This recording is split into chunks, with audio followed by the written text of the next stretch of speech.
Hello everyone! Welcome to Royal Recollections. My name is Joanna.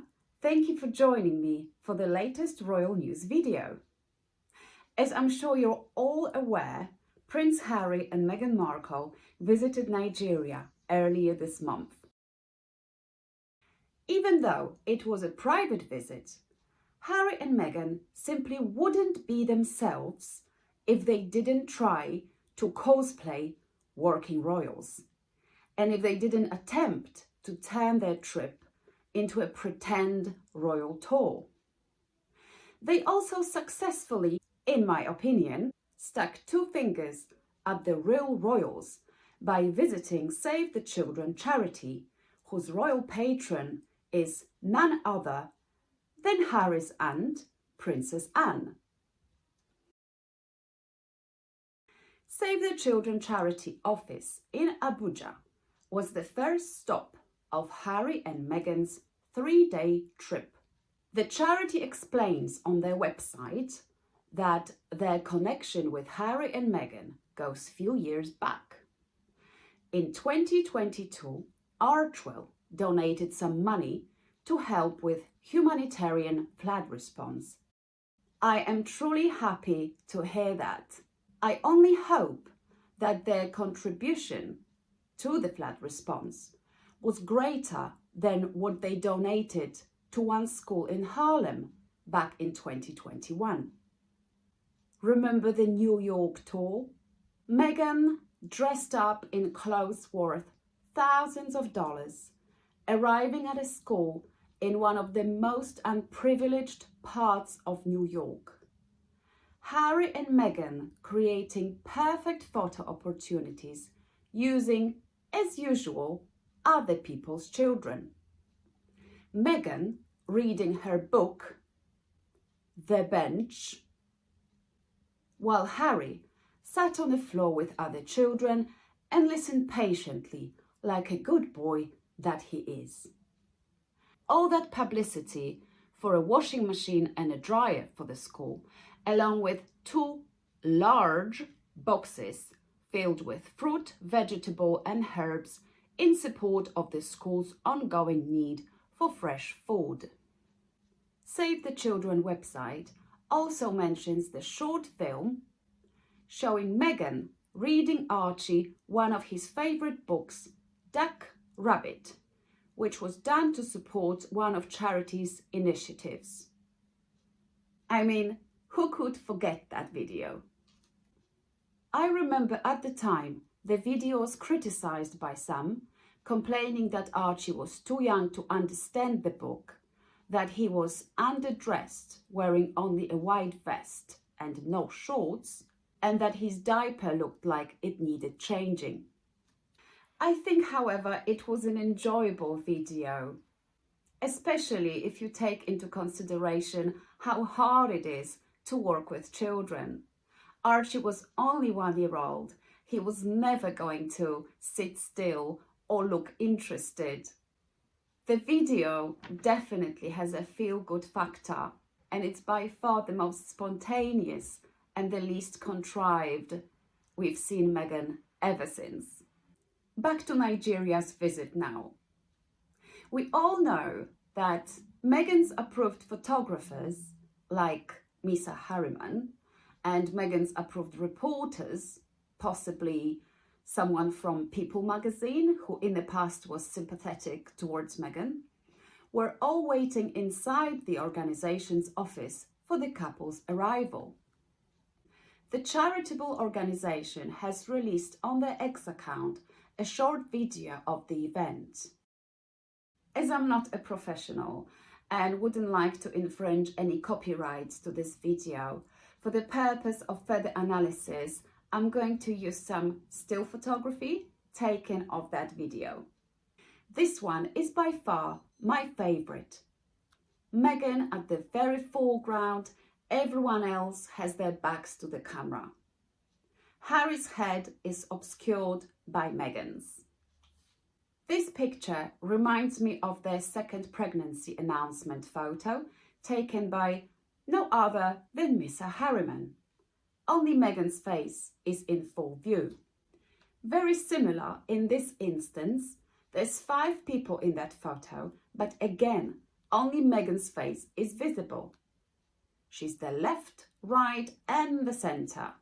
Harry is trotting behind. He's been taught well to know his place. He's in the background, defeated, forgotten, unimportant. Meghan couldn't care less about him while the camera is on her. What quite surprises me is how much importance is given in this shot to Meghan especially, and how little importance is given to the charity workers and the volunteers.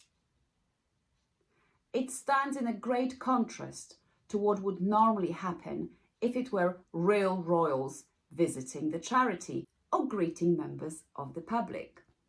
As an example, I have a photo of our beloved late Queen greeting David Beckham. We can clearly see the late Queen, and we can also clearly see David. Another example of King Charles greeting members of the public.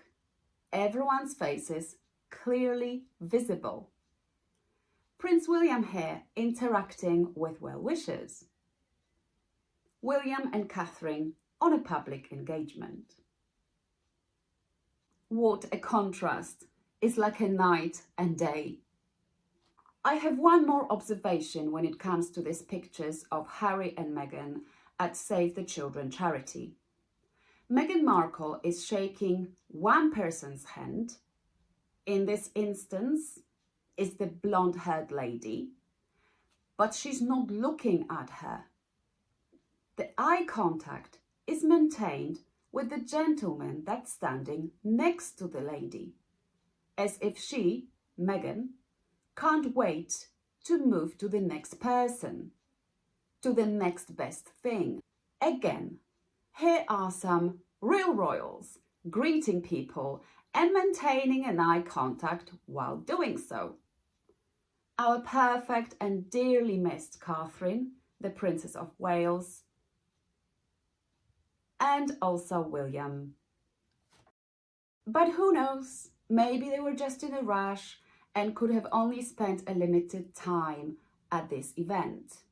I'm deliberately not using the word engagement, because that word would imply royal engagement, which this one wasn't.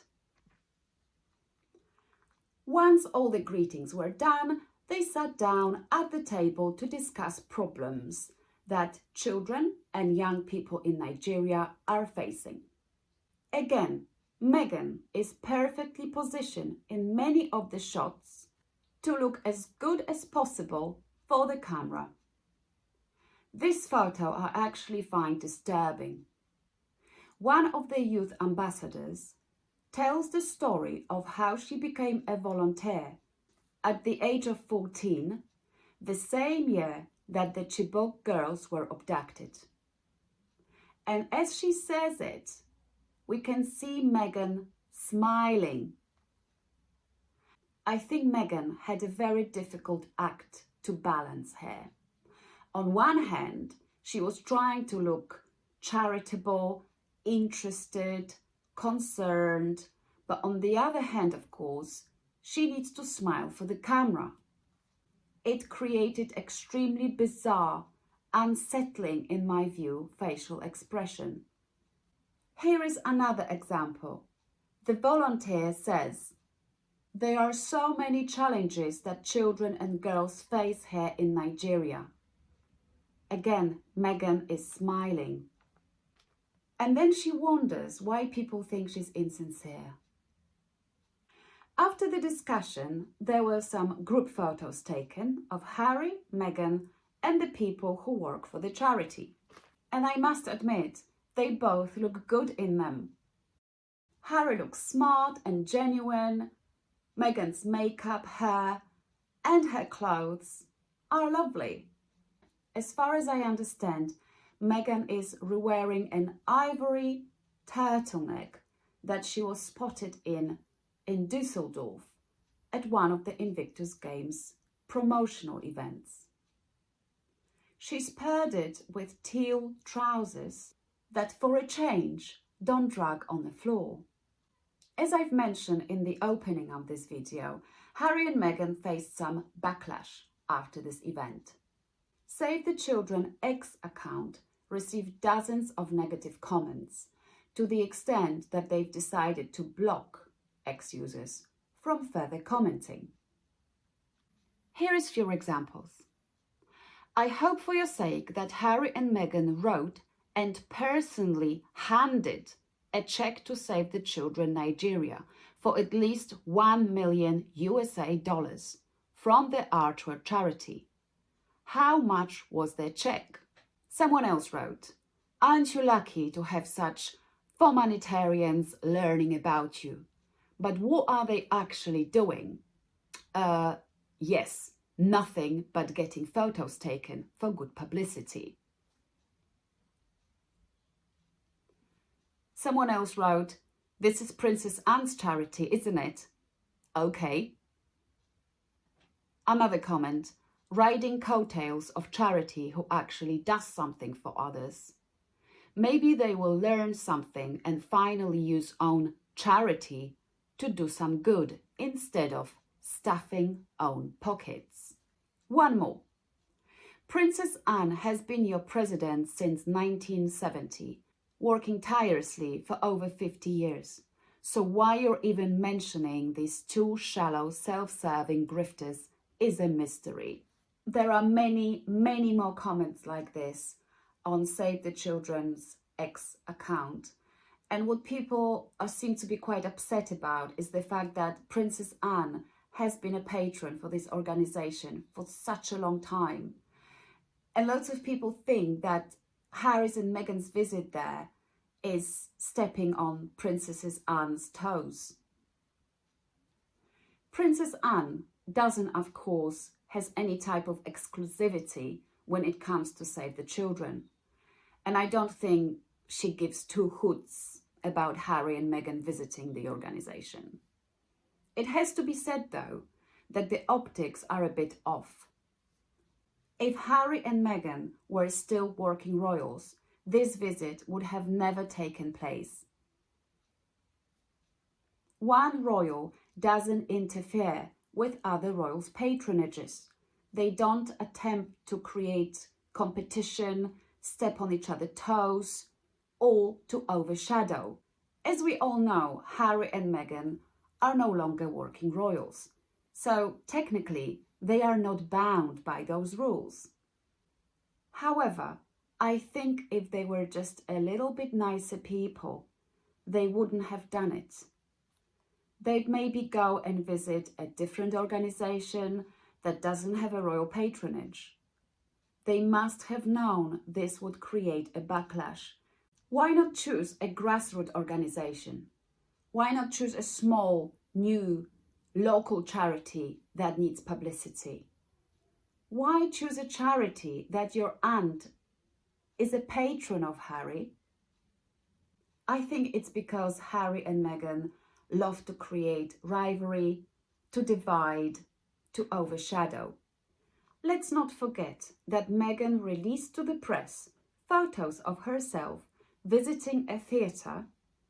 That was, by the way, one of the last ever royal engagements that she performed on the day of Camilla's very important speech on domestic violence.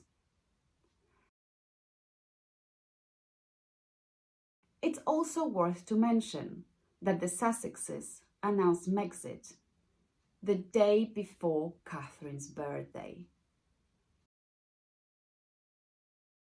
I don't believe for 1 second the choice of that date was a coincidence. They wanted to overshadow Catherine, they wanted to overshadow her birthday, and they've done it. And to wrap up this video, for those of you who lasted this long, here's a quote from no other than Meghan herself. It's not enough to just survive. Some of you may have noticed that Save the Children charity wrote on their X account, "Thank you, Prince Harry and Meghan, for joining us in Nigeria to learn more about how we ensure children don't just survive but thrive. During their royal tour to South Africa, Meghan used that very quote in an interview with Tom Bradby, complaining how hard her life as a royal was, how not many people were asking her if she was okay, and that it was not enough just to survive. It sounded ridiculous back then, coming out of the mouth of one of the most privileged at the time people on earth. It didn't age well, and I think it still sounds ridiculous. I'm not even sure it was such a great idea by Save the Children charity to use that quote on their website or X account. But then again, they probably just thought it was a sweet nod to Meghan. Thank you so much for watching. I hope you enjoyed it. I'll see you in the next one. Bye!